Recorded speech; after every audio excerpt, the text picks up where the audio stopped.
வணக்கம். மகளிருக்கு ரூபாய் 1500 உதவித்தொகை, இளைஞர்களுக்கு 3000. வெளிவந்த புதிய தகவல். நாடாளுமன்ற தேர்தல் ஆனது முதல் கட்டமாக 19 மாநிலங்களில் நடந்து முடிந்துள்ளது.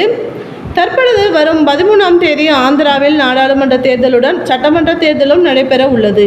மற்ற மாநிலங்களை காட்டிலும் அங்கு ஒருபடி அதிகமாகவே தீவிர பரபரப்புரை மேற்கொண்டு வருகின்றனர். டெல்லி மாநிலத்தில் பல தலைவர்கள் ஆந்திராவில் தான் தற்பொழுது குடிகொண்டு உள்ளனர் என்றே சொல்லலாம். அந்த அளவிற்கு தீவிர பிரச்சாரம் நடந்து வருகிறது. ஆந்திராவில் தெலுங்கு தேசம், ஜனசேனா உள்ளிட்ட கட்சிகளுடன் பாஜக கூட்டணி அமைத்து தேர்தலை எதிர்கொள்ள உள்ளது.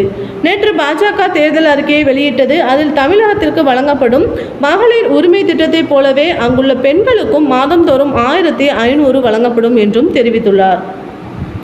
அது மட்டுமின்றி வேலையில்லாமல் இருக்கும் இளைஞர்களுக்கும் மாதம் 3000 வழங்கப்படும் என்றும் கூறியுள்ளனர். பாஜக கூட்டணி வெற்றி பெற்றால் கட்டாயம் இந்த வாக்குறுதி அனைத்தும் செயல்பாட்டிற்கு வரும் என்று திட்டவட்டமாக தெரிவித்துள்ளனர். தமிழகத்தில் உள்ள பல திட்டங்கள் ஆந்திராவிலும் தங்களது அறிக்கையில் சேர்ந்து உள்ளனர். இந்த உதவித்தொகை மட்டுமின்றி கட்டணமில்லா பேருந்து, மகளிருக்கு ஆண்டுக்கு 3 விலையில்லா எரிவாயு போன்றவை வழங்க உள்ளதாகவும் தெரிவித்துள்ளனர்.